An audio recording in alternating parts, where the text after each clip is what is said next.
RPNGC Security Contractors made Special Constables. ExxonMobil PNG excited about high-quality gas discovery.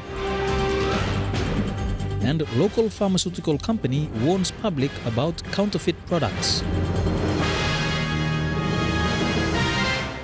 This is National EMTV News with Meriba Tulo. A very good evening. Thank you for joining us for Wednesday's news.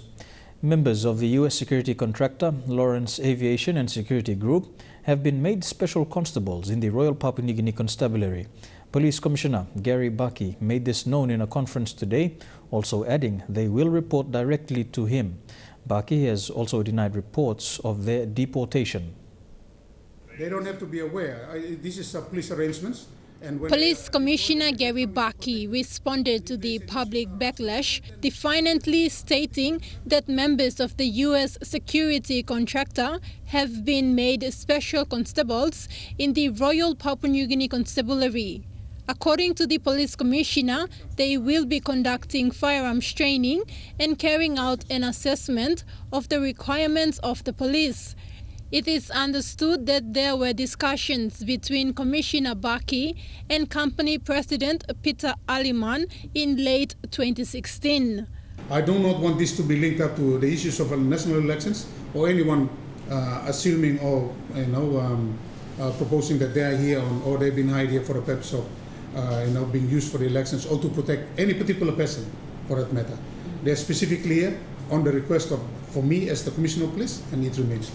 However, an official agreement is yet to be finalized. The deal could cost anything between 7 million and 10 million kina. Commissioner Bucky has not yet given any hint of the final figure. There are reasons behind it. I will not dwell into it, simply because of the fact that there are no discussions centered around it. I think they are guided by the policies that have been developed in terms of providing high-risk firearms training to the RPNGC personnel. So we have to look outside of the box in order for us to be able to build that capability. After Monday's statement by the Commissioner, there has been various calls for his resignation or suspension. Former PNG Defence Force Commander, retired Major General Jerick Singirok, says the deal has to be clarified and the terms made known publicly. People who are not identified either with the police force or defense force is very suspicious, and it may warrant an investigation into the presence of such people. To my thinking and to my best of my knowledge, civilians or people who pose to be civilians in the possession of high-powered weapons must either report to some kind of chain of command.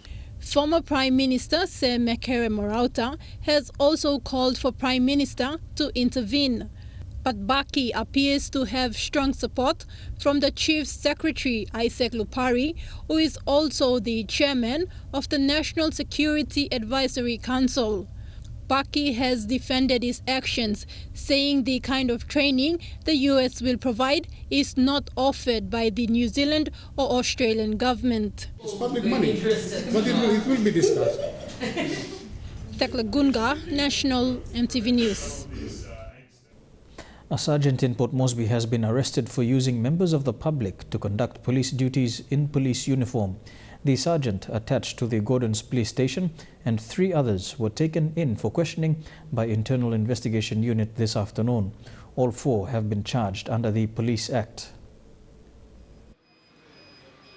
Details of the 3 civilians were not released to the media, but all 3 were apprehended at Gordons Police Station while they were conducting police duties in uniform. IIU Director Robert Ali said the Directorate has been conducting surveillance and has already arrested and charged 17 men who were impersonating police officers. So we decided to take the actions. We consulted the Office of the Commissioner, and the Commissioner has directed us to inquire into that matter and deal with it comprehensively so that we don't allow these practices to continue any further. What is happening is that many civilians are wearing police uniforms. and they are roaming the streets. Many of them are driving around in cars and unsuspectingly putting the public under apprehension. This afternoon, the three men were brought into the IIU office at Koki, where they were interviewed and formal arrests were made. It is not known where the three men got their uniforms from, but investigations to establish that information has already commenced. And this has happened without proper coordination and training. And when you put the police power into the hands of the civilians, abuse is inevitable. There is nothing you can do about it. Because those that are exercising police powers are untrained, they don't know where to stop. The Directorate says it will conduct surveillance into other police stations in Port Moresby to conduct checks on those men impersonating police officers. Their rights. And so I think probably it's about time that we identify these issues and we put a stop to it once and for all. So we've been directed by the Commissioner to look into this matter and address it. And we're starting at Gordon's, and after at Gordon's, when we comprehensively deal with the matter at Gordon's, we're going to cover all the stations in NCD. Thakla Gunga, National EMTV News. A local pharmaceutical company is asking the general public to be aware of counterfeit products being sold by certain shops around the country. It says imitations of a body spray it distributes pose the risk of skin ailments if used. Julie Badui Oa reports from Leh. It was not all razzle and dazzle for a night to celebrate reality and the audacity of women.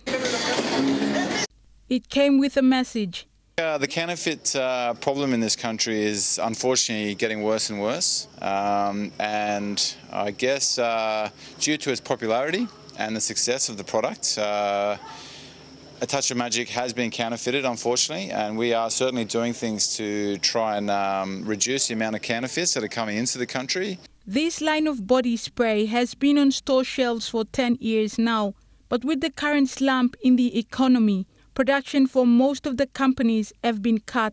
Many have seen jobs being cut and products are being imported, while others are doing what they can to keep going. We're trying to do something new in Leh for the general public, something that hasn't been done before here, in conjunction with some other supporters, Kenny Collection and also Trends.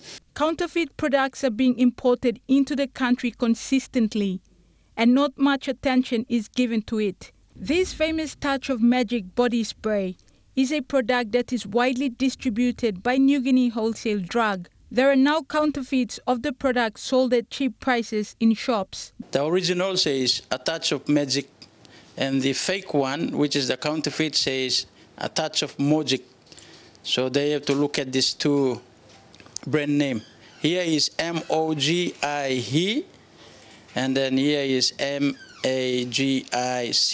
For the fake product, the Mogic, the fragrance doesn't last, and after a few minutes of using it, it's like we experience some irritations and stuff, and then the fragrance is a bit different, the smell is a bit different from the original. Julie Badui Owa, National EMTV News, Leh. ExxonMobil PNG, operator of the PNG LNG project, has welcomed positive news of a high-quality discovery of gas reserves at Muruk 1 well. The well, drilled by PNG LNG partner Oil Search Limited, has been described as containing quality gas reserves similar to that of the Hides gas fields, which currently underpin the PNG LNG project. ExxonMobil PNG Managing Director Andrew Barry made these remarks when speaking with MTV's Business PNG program. Strategies around education, empowering women. In an interview with MTV's Business PNG program, ExxonMobil PNG Managing Director Andrew Barry provided an update on the company's operations in Papua New Guinea. Mr. Barry highlighted the recent discovery of gas reserves at Muruk 1 through a drilled sidetrack well. He says the quality of this discovery provides another option for the expansion of the PNG LNG project, a project which has put the country on the international stage. And they've done a really good job, particularly on the Muruk well. We've been very, very happy with the way that it's performed and the way they've drilled that well. The value of Muruk is that we've drilled the first well that we announced the discovery in December last year, and the actual drilling is being conducted by Oil Search, and then we sidetracked it actually another 2 times to gain additional information. And this latest sidetrack confirmed the quality of the resource in the Muruk field, which is similar quality to what we've seen in Hides. And the advantage of Muruk that it's quite close to the Hides field and the Hides gas conditioning plant. Mr. Barry adds that the Muruk discovery also provides another option for expansion, particularly given it is closer to the existing Hides gas fields as compared to the Pinyang fields.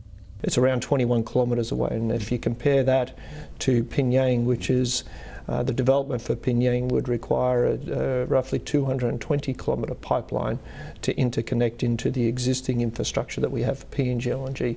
Muruk has a different development opportunity. This latest development, according to Mr. Barry, is exciting and only adds to ExxonMobil PNG's commitment to the country, considering ExxonMobil's recent acquisition of Interoil, which also enables them to be a partner in the Papua LNG project. The reason why the corporation, ExxonMobil Corporation, was confident to invest more in the country is driven by the performance of PNG LNG. And it's driven by the performance across, I talked about our safety performance, our environmental performance, our community relations that we have, the support that we have from the government, and very importantly, the quality of the people that we have in the organisation. And that gave the corporation the confidence to invest further. We are at the moment with the acquisition has just closed in February, and so that we've been just now talking and being involved in the PRL 15 or the Papua LNG project that is operated by Total, and so we're working with them through the development. Mr. Barry's full interview will be featured on MTV's Business PNG program on the 30th of this month. Here with National MTV News, when we come back, Adelaide Xerox Curry looks at the number of female candidates in this year's national general elections. Stay tuned.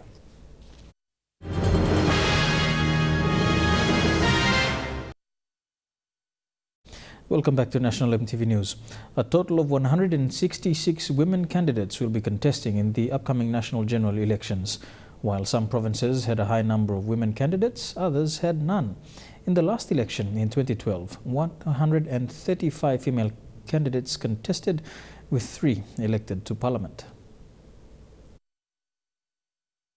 166 women candidates are putting their hands up for public office.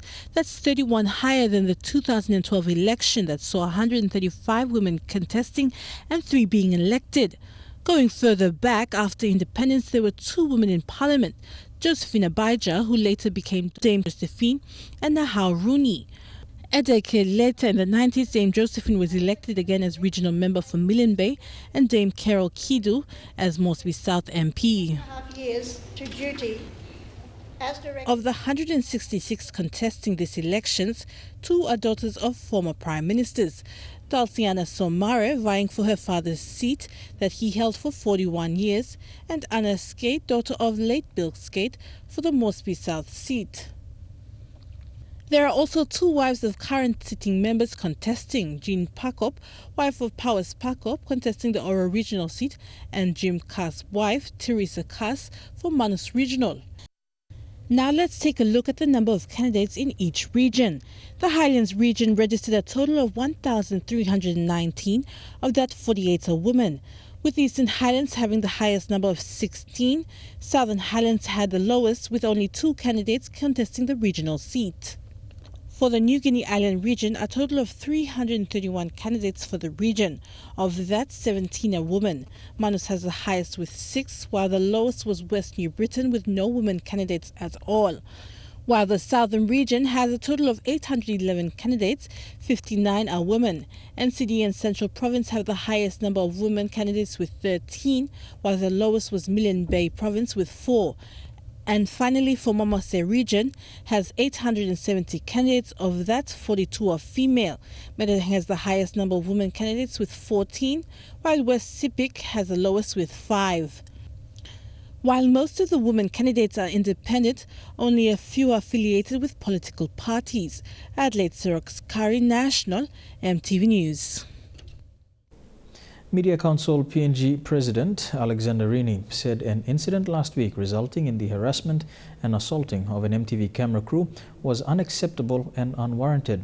Sitting Mosby South MP Jasin Chechenko, whose supporters were responsible for the assault, also condemned the actions of his supporters. Chechenko has since identified the culprits and had them removed from his campaign team. I don't tolerate any violence at all.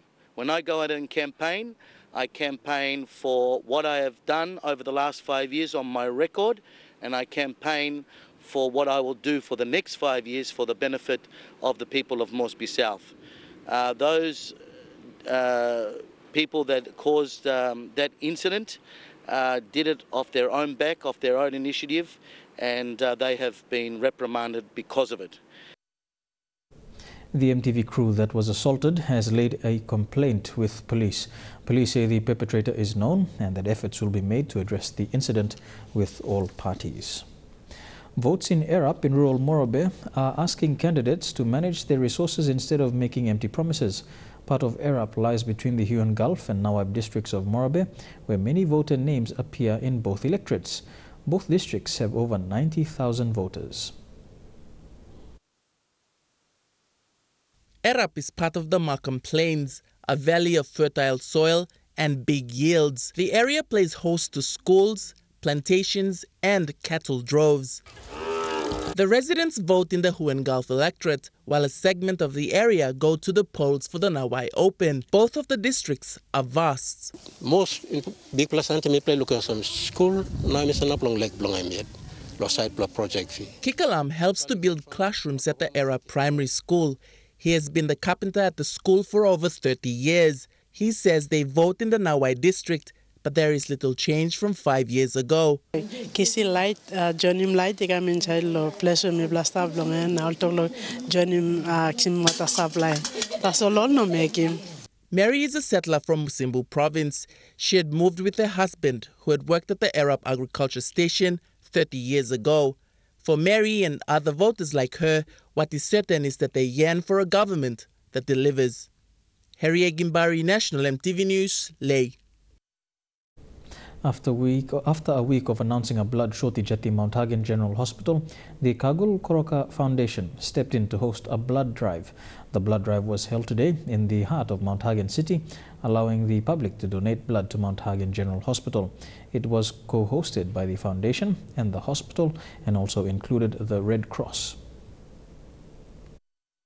So far, more than 80 blood bags were collected from the drive today. Dr. Gordon Koroka from the Kagul Koroka Foundation says the foundation is assisting Mount Hagen General Hospital to collect blood. The hospital stopped going out to collect blood due to transportation issues. Dr. Koroka says the foundation and Red Cross assist in providing transportation, a tent, free blood checks and refreshments for blood donors. All the blood bags collected will go back to the hospital. Unfortunately, because it's a campaign period, election period now, and we had actually several accidents throughout the past 2 weeks. So, and most of those bloods have been used up, and there have been a lot of operations going on in the operating theater in our hospital. We used up most of the blood, so the hospital is in dire need of blood. The foundation hosted the blood drive after finding out about the blood shortage. A week ago, Acting Chief Executive Officer of Mount Hagen General Hospital, Dr. Paulus Ripa, made a public appeal for people to help by volunteering to donate blood. The hospital was running out of blood due to consistent treatment of casualties from election-related incidents. They have treated over 20 casualties, some of whom with very serious injuries requiring blood transfusion. The Koroka Foundation is collecting blood and educating the public on the importance of donating excessive blood. Positive approach that we're doing. Most of the people actually tend to do the screenings to come and donate blood, and then they themselves can go, and anytime they feel like to, they can go down and check the status. So it's actually something positive for the people who donate as well, and more blood in the system can actually cause a lot of complications as well for the people. The Kagul Koroka Foundation was named after a statesman and a businessman in Western Highlands Province, the late Kagul Koroka. After his death in 2015, his family started this legacy to assist the hospital in times of need. Son Gordon says this was what his father had done when he was alive. Vasenata Yama, National EMTV News, Mount Hagen. The mother of a set of triplets who were medevaced to Leh last month has echoed the difficulties women and their children face in their village. Rose Abias was lucky to be attended to by an NGO-trained village birth attendant after she gave birth to the triplets. Then, using the district health system, she alerted authorities, who sent for a chopper. The triplets and their mother were discharged this morning, but because of the poor weather conditions, they couldn't travel to Marawaka in the Eastern Highlands where they came from. Staff at the Manalos Aviation, who rescued them on Easter, said the trip will happen tomorrow morning. The mother, Rose Abias, is in good health, but tomorrow they will go back to a rural community where maternal and infant mortality is an everyday reality.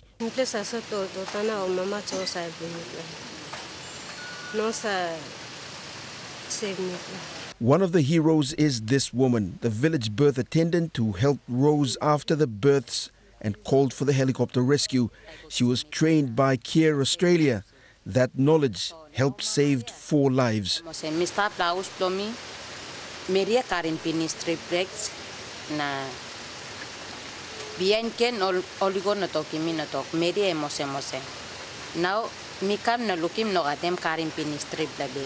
The babies haven't been named yet. It's a task the family will attend to once they're back in their village.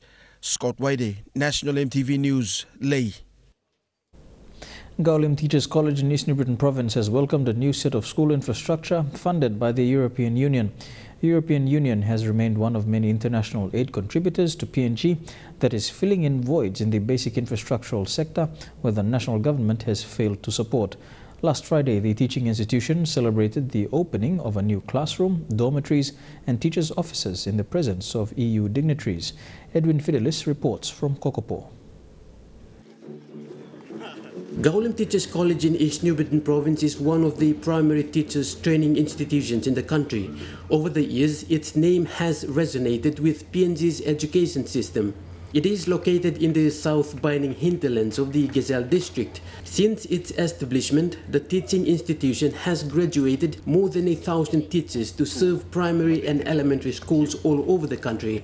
In the early year 2000, the school slowly slipped into serious infrastructural problems. The students' dormitories, teachers' houses and classrooms slowly began to crumble as the funding coming from the government to maintain the institution eventually came to a halt. On the contrary, Gaulim Teachers College continued to utilize its available infrastructures to meet the growing demands of teachers, spurred by the government's tuition-free fee policy in the education sector. And this has seen huge increases in enrollment in all our schools.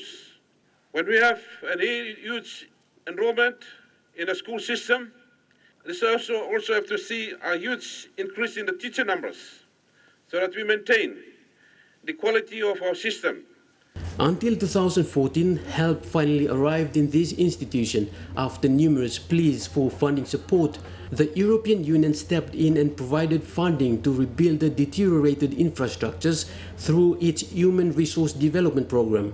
Last Friday marked another milestone for the institution when dignitaries from the European Union launched yet again another set of infrastructures that costs about 6 million kina. We are building the future based on this tradition, and I want to reaffirm this commitment now through the EU that we are building the future of this country together. And I thank you very much for acknowledging this partnership. Foreign donors such as the European Union try to fill in the voids that the PNG government failed to meet. Similar funding supports are also given to other teachers training institutions around the country as the government continues its well-publicized focus on roads, schools and health infrastructures in the country. The problems continued unabated. Edwin Fidelis, National EMTV News, Kokopo. And now a look at the finance news. The kino closed unchanged at $0.3145 in the interbank market. At Bank South Pacific, your kino was buying $0.307 $0.4106 Australian dollars, €0.2741 and 34.35 Japanese yen. Looking at commodity prices at New York close, gold, cocoa and copper closed higher, while coffee closed the day lower. Palm oil and crude oil closed lower, while copper closed the day higher. And on the stock markets, the Dow Jones closed 2 points lower, the ASX closed 65 points lower, and the All Ordinaries closed 61 points lower. Stories making headlines overseas when we return, including North Korea's latest threat on the US and the graphic scale of sea pollution. Stay tuned.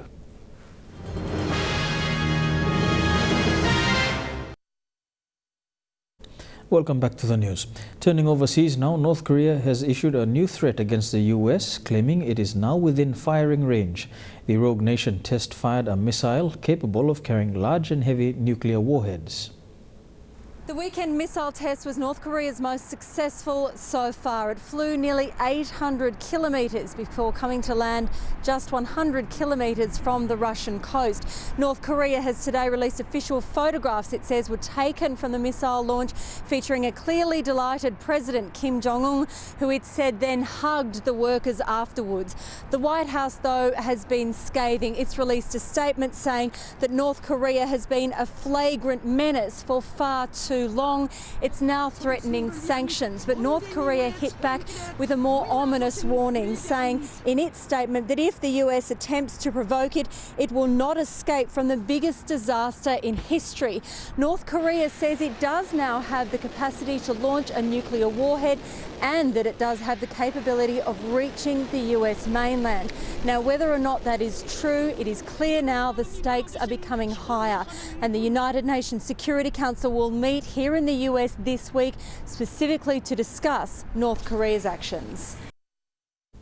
Fresh allegations have emerged in the last couple of hours that American President Donald Trump tried to directly influence a Justice Department and FBI inquiry. The New York Times is reporting Trump asked FBI Director James Comey to drop his investigation into former National Security Advisor Michael Flynn. Tonight, another bombshell at the White House. ABC News confirms President Trump allegedly suggested former FBI Director James Comey shut down his investigation into former National Security Advisor Michael Flynn. A source close to Comey tells ABC News Comey wrote a memo in February, the day after Flynn was fired. "I hope you can let this go," the president allegedly told Comey. According to the source, "He is a good guy. I hope you can let this go." The New York Times, who first reported the memo, says it was part of a paper trail Comey wanted to leave behind as evidence of what he called improper influence into his investigation. The Times did not view a copy of that memo, but says associates of Comey read it to a reporter. Tonight, the White House is disputing the story, saying in a statement, the president has never asked Mr. Comey or anyone else to end any investigation, including any investigation involving General Flynn. This is not a truthful or accurate portrayal of the conversation between the president and Mr. Comey. President Trump said Comey was fired because he was not competent, calling him a showboat. This galvanized many in the FBI, the acting director coming to Comey's defense last week. Is it accurate that the rank and file no longer supported Director Comey? No, sir. That is not accurate. But he also said you cannot stop the FBI from doing the right thing. So there has been no effort to impede our investigation to date. And all these as President Trump also having to defend himself over his sharing of classified information with Russian officials at the White House last week. Donald Trump's tweeting that it's his absolute right to do so, despite the fact that his team has told the media the story was false. As President Trump met with the president of Turkey today, he was hounded with questions. Did you reveal classified information to the Russians, sir? Mr. President, did you share classified intelligence information with the Russians? Congratulations. But a little later, he touted his meeting with the Russians as a success. We had a very, very successful meeting with the Foreign Minister of Russia. At issue, what the president said when he met with the Russian foreign minister and ambassador in the Oval Office last week. The Washington Post first reported that the president shared highly sensitive classified information about an ISIS plot to target civilian airplanes with laptop bombs. Secret information, ABC News has learned, given to the United States by Israeli intelligence. Less than 2 hours after the story broke, the national security advisor emerged from the West Wing to shoot it down. The story that came out tonight, as reported, is false. This morning, the president seemed to confirm that he shared sensitive information with the Russians, tweeting, "As president, I wanted to share with Russia at an openly scheduled White House meeting, which I have the absolute right to do, facts pertaining to terrorism and airline flight safety." Today, McMaster was back, confirming many of the details in the Post story and not denying the information shared was classified. So the question is simply a yes or no question here. Did the president share classified information with the Russians in that meeting? The story combined what was leaked with other information and then insinuated about sources and methods. So I wanted to make clear to everybody that the president in no way compromised any sources or methods in the course of this conversation. McMaster said the president could not have told the Russians the source of the information because he didn't know the source. The president wasn't even aware, of where this information came from. One island in the South Pacific has become a dumping ground for plastic, and we're all to blame. 38 million items have washed up on the beaches of Henderson Island, which is part of the Pitcairn Island Group, giving it the highest density of plastic rubbish in the world. Researchers say it's a graphic illustration of the scale of sea pollution. A World Heritage listed island that looks more like a rubbish dump. These are the once pristine beaches of the remote Henderson Island in the South Pacific, now covered in almost 38 million pieces of litter. It's remarkably stunning for all the wrong reasons. Jennifer Lavers has spent her career tracking plastic pollution in the ocean. This island off South America is the most polluted she's seen. There's not really any bare sand where you can kind of place your foot without stepping on fragments of goodness knows what. It's not just an eyesore. The plastic has a devastating impact on sea life. And despite being more than 5,000 kilometres from the nearest major population centre at Pitcairn Island, there's rubbish from all over the globe. Babies' dummies or little toy soldiers and Monopoly pieces and really the whole spectrum of every single type of plastic product that we humans have ever created over the last 50, 60, 70 years. This rubbish ends up in rivers and stormwater drains, eventually making its way into the oceans. The debris is moved around the ocean by currents called gyres. In the Pacific, there's a north and south gyre. The South Pacific gyre moves anti-clockwise, passing Australia, New Zealand and South America. The rotation of the Earth pushes the rubbish into its centre, where it ends up on Henderson Island. The island acts as a bit of a natural net, if you will, and it just catches the plastic that floats by. The researcher believes it should be a wake-up call to the world that plastic pollution is as grave a threat to humanity as climate change. You're with National EMTV News. Up next, some sporting updates in Trukai Sports.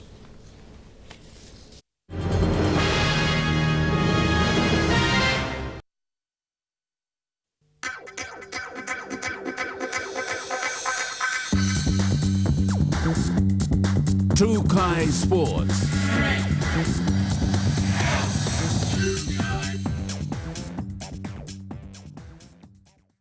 Welcome to Trukai Sports. We begin with netball. Papua New Guinea has, for the first time, been accepted to attend the Queensland Corporate Games in Brisbane, Australia. 20 women selected from the private company's netball competition will represent Papua New Guinea in Pool 1 and Pool 2 against 12 other teams, all from Australia.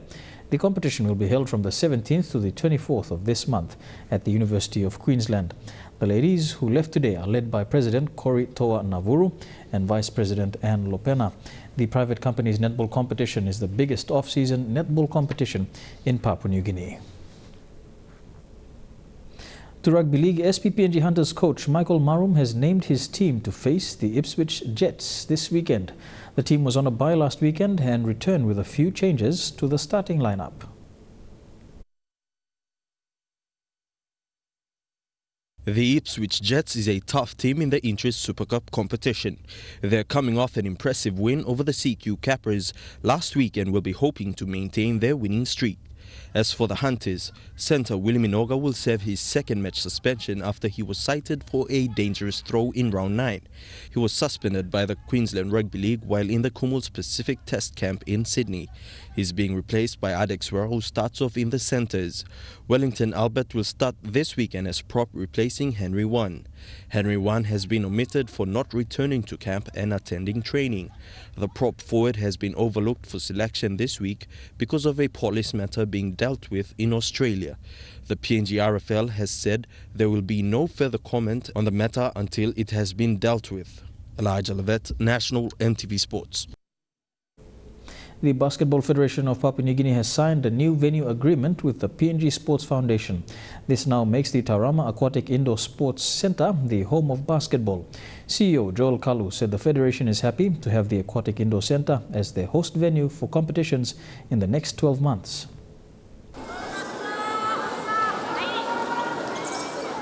For the next 12 months, Taurama Aquatic Indoor Sports Centre will be the home of hoops, as Basketball Federation PNG plans to host respective events throughout the year. CEO Joel Kalu says the new venue is expected to see more basketball programs and trainings take place. Basically what it does is give us an official agreement with the venue management here. You know, we've been accessing the facility now for 12 months, but this now puts us in a really good position to conduct a lot more activities. It gives us, I guess, a better opportunity to get access to the venue. He says apart from running development and health programs for the community, training and preparations will also take place in the same area as teams and individuals prepare individually. He said the venue, complete with its facilities and space, is enough to cater to big sporting events. Yeah, look, at this stage it's only a 12-month agreement, and that's all we wanted, and same with the venue. We just wanted to see how it goes over 12 months, but you know, we really see this venue as you know, the home for basketball. Our offices are here. You know, the facility in terms of hosting basketball events is, you know, as I said, probably the best in the Pacific. This is the second extension that PNG Basketball has made in the last 12 months to keep the Aquatic Centre as their one-stop shop when it comes to anything basketball. Yeah, look, we'll continue to run our Hoops for Health activities here, so things like twilight basketball, pickaninny hoops, you know, that have been going really well. So, you know, those things won't stop and we'll continue to do those here. Our major championships, you know, we've got the national championships for men and women happening in July. He said having big training facilities like these makes the job of producing and identifying talent so much easier. Godwin Eki, National EMTV Sports. Still on basketball, Papua New Guinea will host the 2017 Melanesian Cup in September. Basketball Federation CEO Joe Kalu said preparations are underway for this significant event. He added that while the venue has been secured, the next step is to prepare for the national championships in order to select PNG's representatives.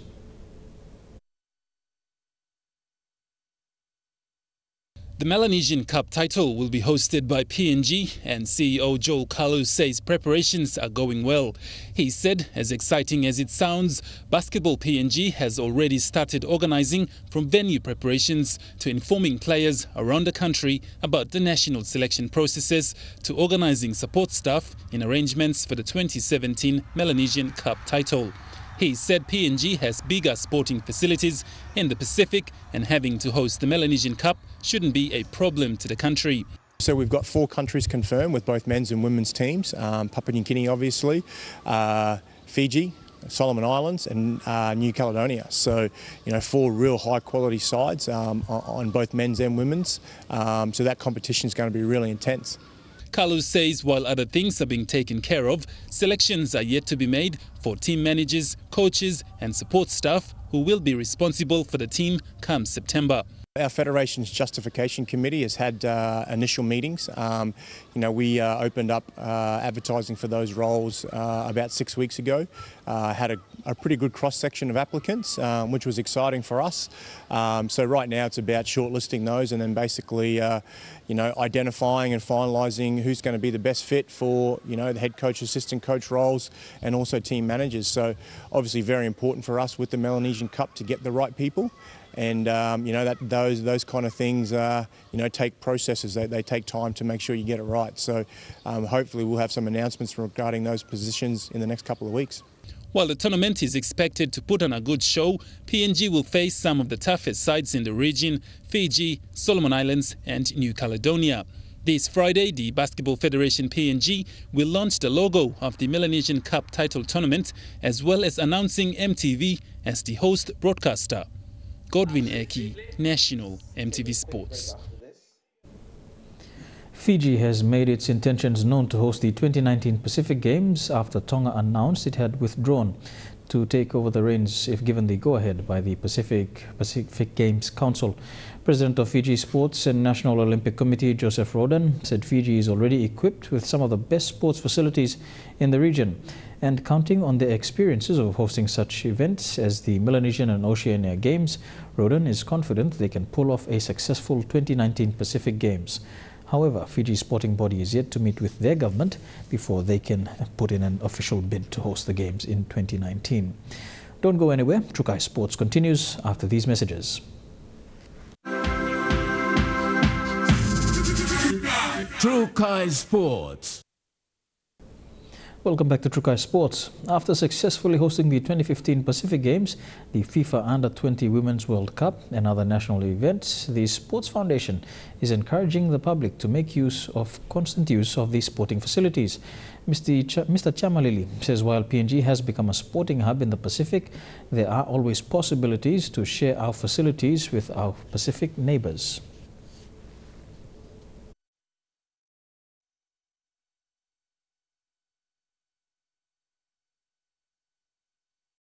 Our facilities are here.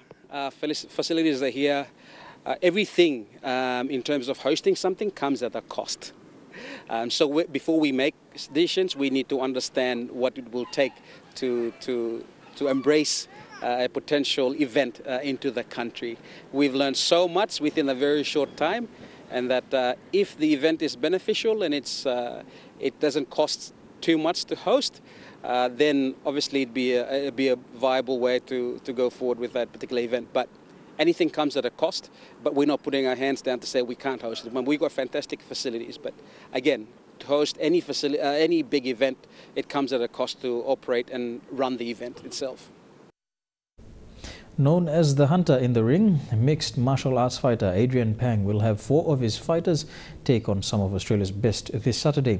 Residing in PNG, brother Jamie Pang has told MTV Sports that coming with a wealth of experience, Adrian is one of the best to give his fighters an opportunity to step in the ring and represent his club. Let's introduce first, shall we, to the blue corner. As the countdown continues, Hunter Adrian Pang will send top 4 of his fighters to this weekend's XFC match in Brisbane. Coming with over 15 years of experience and getting his fighters prepared for the fight, brother Jamie Pang said he has great level of confidence in Adrian and his fighters, and that they have what it takes to win. The fight's the easy part. It's the training and the road to the cage that's the challenge. It's not an easy feat getting in there, and it's the training, dedication and discipline to the sport, which will see you come out victorious in the cage. Adrian is in charge of 4 fighters who are underway to battle this Saturday. Jamie says the level of support he shares with his brother is enormous and that Adrian is a true hero of PNG. Adrian has won 22 fights, 10 losses and 2 draws. Basically, there's a huge competition on this weekend in Brisbane, XFC. It's on the 20th of May. We've got 4 guys from our gym competing on that, 2 of which are competing for titles. We also have a fighter that's going out with a PNG national, Jackson Small, he'll be fighting. Chris Lockmon, he's our heavyweight, he'll be fighting for his title. And yeah, they're ready to go. He says Adrian also runs other MMA classes for young children and adults in Brisbane, who is also happy to share his expertise with fighters in PNG. Adrian, Adrian's the head coach at our gym in Brisbane and the owner of Integrated Mixed Martial Arts Australia. It's the leading and the premier mixed martial arts gym in Australia. In 10 years, we've produced 35 champions from that gym. Adrian is a legit BJJ black belt, and along with his skill sets like Muay Thai, Jeet Kune Do concepts, Kung Fu, the works, he has every area of the fight game covered. This weekend's Extreme Fight Championship is expected to draw a large crowd of MMA enthusiasts. Godwin Eki, National EMTV Sports. And that's it for Trukai Sports. Up next, your weather details for the next 24 hours. Trukai Sports.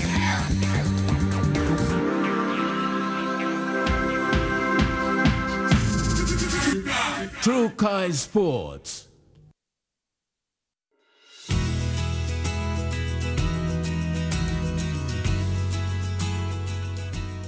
Here's a look at the weather over the next 24 hours in the southern region. Port Moresby and Daru, partly cloudy. A shower or two for Kerama. Morning showers for Alota. Cloudy with some showers later on for Popondetta. To the Momasa region, cloudy with some showers in Ley. Showers in Wau. A shower or two for Madang and Wewak. Mostly fine in Vanimo. To the New Guinea Islands region, partly cloudy for Kayuang, Kokopo, Rabaul and Kimbe, cloudy with some showers in Buka as well as in Lorengau. And in the Highlands region, Mount Hagen, Goroka, Kundiawa, Mendi and Wabeg, all these major centres can expect some showers with morning fog. And that ends National EMTV News for today, Wednesday, the 17th of May 2017. On behalf of the news team, pleasant viewing. Good night.